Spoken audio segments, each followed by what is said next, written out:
Yo, what up, y'all? It's your boy EM. Just taking a little walk through the city of our leader, you feel me? Yeah. So I pretty much told y'all about what was going on with the whole ritual shit. Chaka Khan and a funky ass bodyguard freeloading every day. Pretty much everything that had something to do with that house, the haunted house, all of that stuff took place in '96. You dig? 3 months after me coming out here from New York, September, a little bit after the Pac situation, before my man got shot up, R.P. Tupac, you dig? But other than that, yeah, that's what pretty much took place, you know what I'm saying? And they got the ghetto bird out here already. But yeah, other than that, that's what pretty much took place, man. So, I wanted to touch on some facts as far as, you know, me meeting up with the dude, and after that, you know, got the kicking it and all that. This motherfucker had the nerve, you know, he had the nerve to get a limo driver, you know, and take him to Circuit City. That's when Circuit City was popping back then, you know what I'm saying?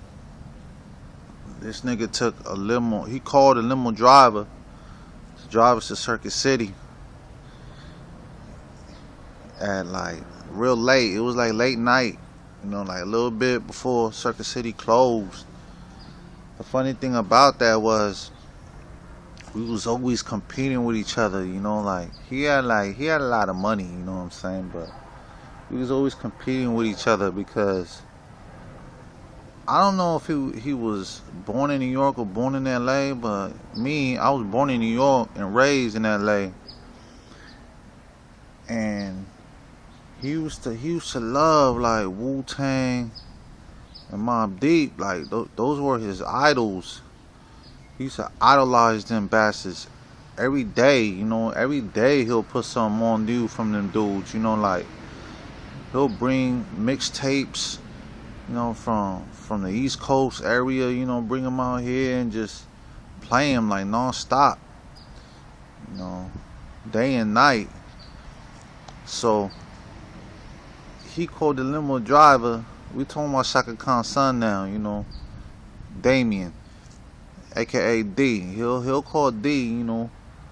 D will call the limo drivers because he has some type of connection and plans with those guys. Like he'll give him cocaine and they'll take him anywhere, or you know, they'll cut him like a little deal, you know. I don't know how he used to pay him or whatever. I don't know if it was a credit card, cash up front. But I think it was cash up front, because back then they didn't really take no credit cards unless if you call, you know, the company to get your card charged or whatever, you know. But he'll call him over and it'll be like 3 different limo drivers he'll know, you know, from 3 different agencies, and work out some type of deal with him because he got good with a lot of them dudes, you know. When Chaka Khan used to send us to the limos or whatever to do things for her or whatever, go to the studio, you know what I'm saying? So he'll call the limo driver, they'll come, and he'll instead of him paying cash up front, he'll pay him with drugs, you know what I'm saying? So we went to Circuit City, and I remember like he brought that I think it was Ghostface, the Ghostface Killer, the Iron Man, the first Ghostface Killer album ever. He'll you know, he brought that, and he always look at me like, what am I gonna buy? You know, I brought that Gridlock soundtrack because, you know, I was a diehard fan. I was a Tupac fan, you know what I'm saying? So I had all Tupac albums or whatever. So I bought a Gridlock soundtrack, and they'll buy the Ghostface. So when we'll be up in the limo, you know, we be smoking our little cigarettes, you know, drinking a little whiskey, and he'll play my Gridlock soundtrack first, but he will only play like the Tupac songs. I think Tupac had like probably like 3 tracks on that whole CD, and he will take it out right away. He'll take it out, slam it, he'll slam in his ghost face, smoke some cigs to it, get us like a little good feeling of it. Then he'll put, he'll break out like a little weed pipe, and sometimes he be rapping over the CD like, Ghostface. He was really a fan of Ghostface Killer, and he'll just be up there like analyzing that whole CD. Like he won't skip no songs. He'll play it from the beginning to the end, and just start rapping, but like more East Coast style though. It was funny. That cat was funny when he used to rap too, cause he used to be using like big words and all of that, like a scientific nigga, But yeah. Then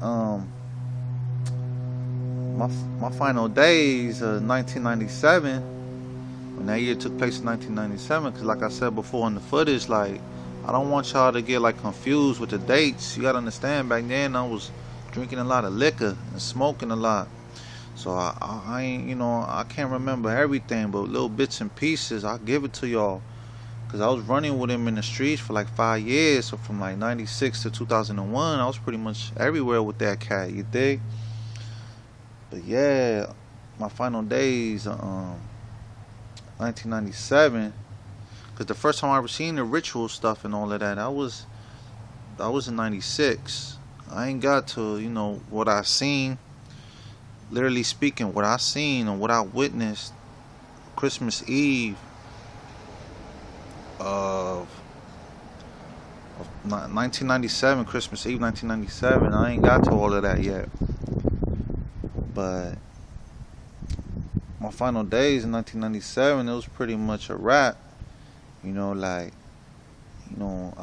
Me finding out, like after I went to jail, like years on, like I found out, like the bodyguard pretty much snitched me out. But I was kind of told that when I got out of jail or whatever. But I ain't seen that big punk nigga yet. So but I just been, like I said earlier in the footage, just pretty much keeping my mouth shut, absorbing the game a lot, So pretty much 1997, I was going through a lot of, drama with my step parents, a lot of drama. Like my stepmother was threatening my stepfather that she wanted a divorce. And my stepfather was pretty much a big punk. Like, if he'll argue with, when he be arguing with my stepmother, he bring it out on the kids or whatever, He was doing a lot of like, a lot of like BS, They both was drug free, but, they both had a similar scandalous ways, you know what I'm saying? And yeah, he was going through like a lot of trials and tribulations, my stepfather. So when all that madness was going on between the two, I was just, I bring me like a little backpack, put like, some clothes I was gonna wear for like the next 3-4 days, and I'll be jumping on that bus, going to the house, if not, he'll come pick me up, he'll pick me up in the Jaguar, he'll pick me up in his mother's car in the Jaguar. If worst come to worst, or if I had an issue, like it'll be times I just get home, and I ain't been home in 10 minutes, I go to the, I go home, pretty much, spray some cologne on me, chew some gum, put some Visine in my eyes, just for my stepfather can't be wilding out on me, because my stepfather really had a big issue with me smoking weed, my mother didn't really care. So when I do that, he was just always like on me though, like, on me, like always complaining. It was like the movie Stride of Brooklyn. It was like the little kid in the house with his sister, but his dad was always complaining because in the movie that his dad was drunk. I advise you, this is the movie called Straight Outta Brooklyn. But where I'm coming from, it's straight out of Arleta. You know what I'm saying? If you just cross out the Brooklyn part and put up straight out of Arleta, this is what I was going through out there. For quite some time. I ain't talking no 2-3 years. This was going on for like I said, like a good 12 and a half years. Just nothing but drama going on in the house. So yeah, he was going through like a little dilemma, with his own actions.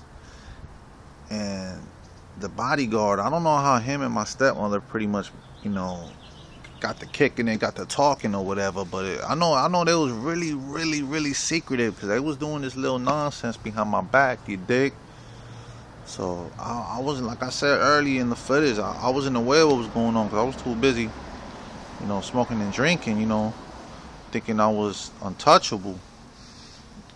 So she was pretty much having an affair, with this dude, and I was pretty much, running the streets of LA, like I didn't really start like getting out like as much, probably till like New Year's of 1997, the ending of 1996 coming into the year 97.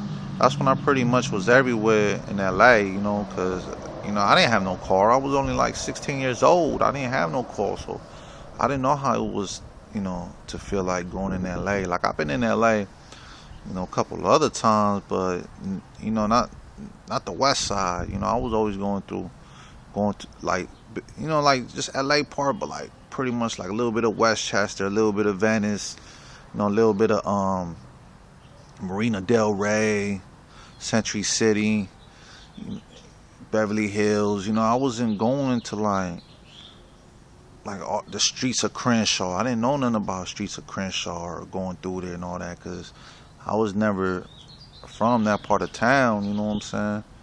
I've been somewhat towards the east side of LA, but I'll probably just go through there just to make a quick stop or go to church or something. But we be going through there off the freeway though, so I wasn't really like in the hood like that. I was just going through there, but not just rarely making any stops.